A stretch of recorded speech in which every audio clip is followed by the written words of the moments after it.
آج کل ہمارے ذہنوں میں ایک سوال بہت کھٹکتا ہے، ہمارے دماغ میں بہت کھٹکتا ہے کہ اللہ تعالیٰ اگر بندوں سے محبت کرتا ہے تو مصیبت میں کیوں ڈالتا ہے؟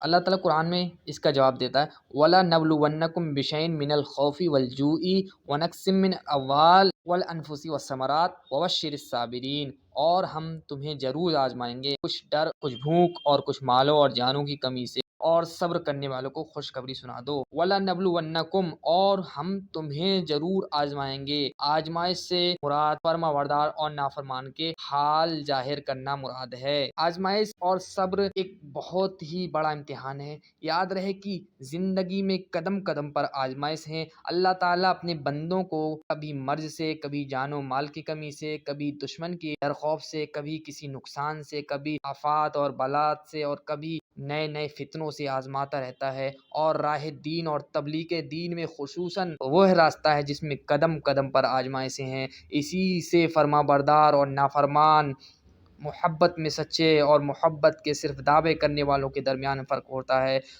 حضرت نوح علیہ السلام پر اکثر قوم کا ایمان نہ لانا، حضرت ابراہیم علیہ السلام کا آگ میں ڈالا جانا، حضرت ایوب علیہ السلام کو بیماری میں مبتلا کیا جانا، ان کی اولاد اور اموال کو ختم کر دینا، حضرت موسیٰ علیہ السلام کا مصر سے مدین جانا، مصر سے ہجرت کرنا، حضرت عیسیٰ علیہ السلام کا ستایا جانا اور انبیاء کرام کا شہید کیا جانا، یہ سب آزمائشیں ہیں اور صبر ہی کی مثالیں ہیں۔ اور ان مقدس ہستیوں کی آزمائشیں اور صبر ہر مسلمان کے لیے ایک نمونے کی حیثیت رکھتی ہیں۔ لہٰذا ہر مسلمان کو چاہیے کہ اسے جب بھی کوئی مصیبت آئے اور وہ کسی تکلیف میں مبتلا ہو تو صبر کرے اور اللہ تعالیٰ کی رضا پر راضی رہے اور بے صبری کا مظاہرہ نہ کرے۔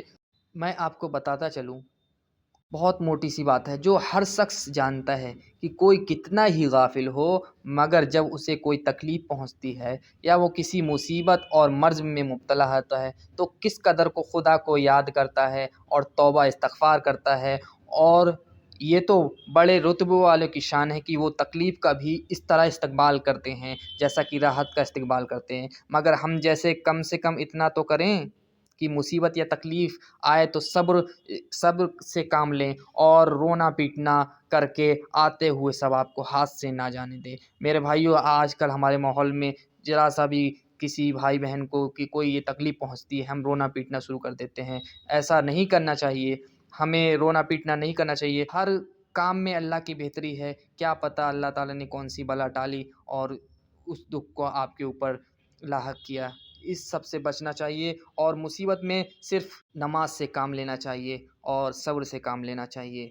اور اکثر احادیث میں مسلمانوں پر مصیبت آنے کا جو ثواب بیان کی گیا ہے، وہ ان میں سے ایک حدیث یہ ہے کہ حضرت ابو ہریرہ سے روایت ہے کہ رسول اللہ اکرم صلی اللہ علیہ وسلم نے ارشاد فرمایا، اللہ تعالیٰ جس کے ساتھ بھلائی کا ارادہ فرماتا ہے اسے تکلیف میں مبتلا کر دیتا ہے۔ صحیح بخاری کی حدیث ہے یہ۔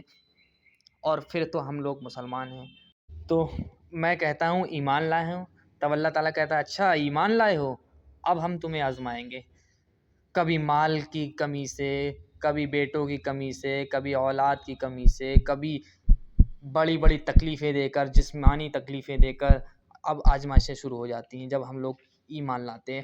تو ایمان والوں کو تو اللہ تعالیٰ ہر قدم قدم پر آزمائش لیتا رہتا ہے۔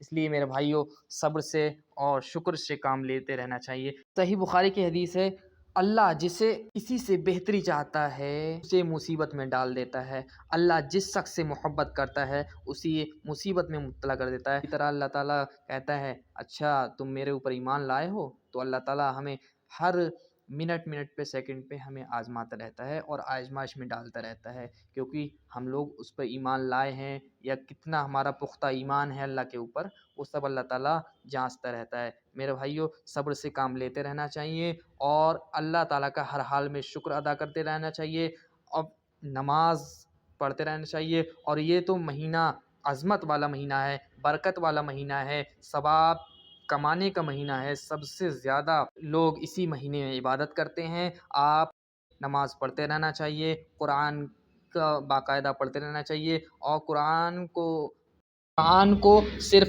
عربی میں نہ پڑھیں بلکہ آپ ترجمے کے ساتھ پڑھیں، سمجھ کر پڑھیں تو بہتر بات ہے۔ میرے بھائیوں، آپ قرآن کو سمجھ کر پڑھیں گے تو ڈبل ثواب ملے گا اور آپ کو سمجھ میں بھی آئے گا۔ آج کا ہمارے یہاں ماحول یہ ہے کہ ہم صرف رٹّا لگا دیتے ہیں، صرف عربی قرآن کو پڑھتے ہیں لیکن ترجمے کو یا اس میں غور و فکر نہیں کرتے، اس میں کیا بتایا گیا ہے ہمیں کچھ پتہ ہی نہیں لگتا۔ ہم نے آج 2 قرآن ختم کر لیے، 3 قرآن ختم کر لیے، ایسا نہیں کرنا چاہیے میرے بھائیو۔ ہمیں قرآن کو سمجھ کر پڑھنا چاہیے۔ انسان 10 قرآن ختم کر لے اس سے بہتر ہے ایک پارہ ترجمے کے ساتھ اور سمجھ کر پڑھے، اس میں زیادہ ثواب ہے اور زیادہ سمجھ میں آئے گا۔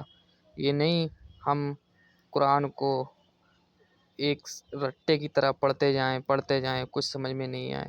جس طرح سمجھ کر پڑھنا چاہیے، اور جب ہم سیکھیں گے تبھی تو دوسروں کو سکھائیں گے۔